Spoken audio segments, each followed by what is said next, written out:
Welcome to the SmartTalk, the FSA ID, helping students gain access.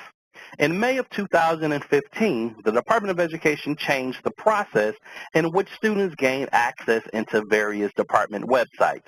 The change now mirrors that of what we would see if we had online banking accounts, memberships, and our own access into FAA access online. Changing this process allows the department to protect the student's identity and make it easier in the end. Each semester, you will have students who need to complete their FAFSA application, review their NSLDS loan history, or complete their master promissory note. All of these require the need for the FSA ID. Our mandate today is to provide you quick, simple, and effective information to assist you in answering those questions that will arise. Today's objectives are to review the FSA ID registration process and provide common tips for students. In our first section, we will review what the registration process is for the FSA ID. With this process being unfamiliar to some students, as financial aid administrators, it is beneficial to know the intricacies of what students, parents, or borrowers will go through in order to successfully gain access into department websites. First, what is the FSA ID? This is a common question that students will ask you. Simply put, the FSA ID is a username and password that has replaced the Federal Student Aid PIN and must be used to log into certain U.S. Department of Education websites. The FSA ID confirms the student's identity when he or she wants to access their financial aid information and electronically sign Federal Student Aid documents. If the student does not already have an FSA ID, they can create one when logging in to any of the websites that are listed on this slide. If a student previously had a Federal Student Aid PIN, the student is allowed to link that PIN to the FSA ID. Doing this authenticates the FSA ID immediately to access personal information on any of the department websites that require the use of the FSA ID. However, if the student or parent does not have a PIN, or he or she is creating the FSA ID for the first time, the FSA ID is considered to be conditional until the information is verified by Social Security Administration or SSA. Now, under the conditional status, the student or parent is only allowed to sign the FAFSA. Once the information is verified by SSA, which takes 1 to 3 days from when they apply, either the student or the parent will be able to use the FSA ID to fully access their information. To begin the registration process, an applicant, so a student, parent, or borrower, can access the FSA ID page from any of the student-specific department websites like nslds.ed.gov, FAFSA.gov, or studentaid.gov to create a new FSA ID or edit an already created one. On this page, the student must enter information that is specific to themselves. Information such as email, a creation of username, password, and verification if they are 13 years of age or older are asked. An email address is not a required field, so an applicant can create and complete the process without one. However, there are consequences to the student when it comes to creating and correcting information or resetting username or password, as email is used to do so. Specifically, the username, which is matched within the database to determine availability, must be from 6 to 30 characters long. An applicant can use any combination of numbers and/or uppercase and lowercase letters. The password must be between 8 and 30 characters long and is good for 18 months before it expires. It must be a combination of numbers, uppercase letters, lowercase letters, and non-alphanumeric special characters, as long as it contains at least 3 of the 4 criteria. Once this is satisfied, the user will see a criteria met option. The department has built in a mechanism that allows the user to know when they are satisfying this requirement. It is similar to what you would see for many online accounts that require specific password identifiers.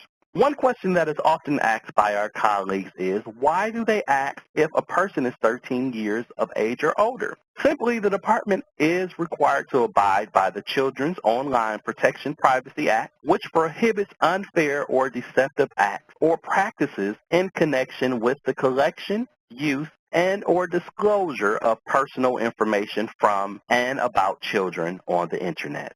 After applicants complete the initial process of creating their username and password, the student or parent is asked to verify 3 specific areas: their Social Security number, date of birth, and full name. A student or parent cannot create or receive a federal student aid ID without having a Social Security number, as it is a requirement. For FAFSA filing purposes, citizens of the Federated States of Micronesia or the Republic of Palau might be assigned a number that begins with a 666. Unfortunately, this population of students or others that might have a 666 as an identifier cannot receive a FSA ID. They are referred to Talk with FSA by calling 1-800-433-3243 for assistance. As with all official documents, students and parents are reminded to populate their name using only what's recognized for government-related business so that it matches SSA for the authentication process. Nicknames are forbidden. If a student or parent has changed their name, it should be updated with SSA. If not, it will not authenticate within the system and cause the user to not be able to create or get a FSA ID until the match occurs with SSA. Students or parents can be directed to their local SSA office or call 1-800-772-1213 or visit Social Security Administration online at www.ssa.gov. Represented here is a screenshot of what the student or parent sees when they are completing this step. The status bar shows the applicant where they are within the process. After the student or parent has entered his or her Social Security number, name, and date of birth, they are directed to enter their PIN. This is the phase where the FSA ID is authenticated. Now, what we mean here is that the information that was connected to the PIN is verified as the user. Upon a successful authentication process, the applicant will be able to use all of the department websites such as FSA ID because it will be required there and used there. Now, for some students or parents, a federal student aid PIN is or was a 4-digit numeric code or a 6-digit alphabetic code. If either of the student or parent has forgotten their PIN but remembers the answer to their PIN challenge question, then they can select Forgot My PIN. If the student or parent does not provide their PIN, the department cannot associate their PIN with their federal student aid ID. In some cases, the student or parent won't remember the answer to the PIN challenge question, so the department allows them to continue without associating the PIN to their FSA ID. In this case, the department will re-verify their identity with the Social Security Administration. The next step in the FSA ID registration process is to build a profile. This information is populated from the previous step if the student or parent has a PIN. If not, the student or parent must enter all of this information. The information is compiled and stored in the database for the applicant to allow for updating and confirmation purposes. The information can be updated here if the student or parent realizes that there is an error. Information that cannot be updated is Social Security number and last name, if the student's information was verified or matched. If not matched, the option to update these fields is available. The student should not start the process over or create a new FSA ID. Another component of the profile step is to answer the challenge questions. The department was very unique with this process, and at the FSA conference identified that it is used to protect the user's personally identifiable information. The system asks 5 required challenge questions. 2 are from a drop-down box that are standard, so the name of a high school mascot or a mother's maiden name or pet name. 2 are self-created based on the user. It can be anything that is uniquely related to the student or parent. The final question is specific to an 8-digit date. It could be something like a wedding day, kid's birthday, date that you started in financial aid, etc. In either case, the student or parent should pick challenge questions that they can remember. If not, they will not be able to get into the system. The challenge questions will rotate to allow a student or parent access to their account if they forgot the username or password. They must answer 3 out of 5 questions correctly, or they will be locked out of the system. The third step of the FSA ID registration process is to review and confirm. In this step, all of the information represented is compiled and the applicant is required to review it to ensure accuracy. By doing this, the student or parent certifies that the information represented is correct and only relates to themselves. The applicant then clicks Continue. After the student or parent certifies their information, they are sent an email. For those who do not provide one, they aren't given this option for a secure code. Now, this secure code is 6 digits, and the secure code is emailed to the student or parent and is active only while their web page is open and active. If they enter a secure code into the secure code field and receive messaging that the code has expired, which happens after 20 minutes, then they are using an old secure code. It is recommended that the applicant checks their email to make sure that they are using the most recent secure code that was emailed. If the applicant cannot find a recent email with a secure code and they are on the screen that has the option to send another secure code, they should select this option. Another new secure code will be emailed to them. Now, one thing to point out is that if the student or parent changes his or her email address, they will need to re-verify it.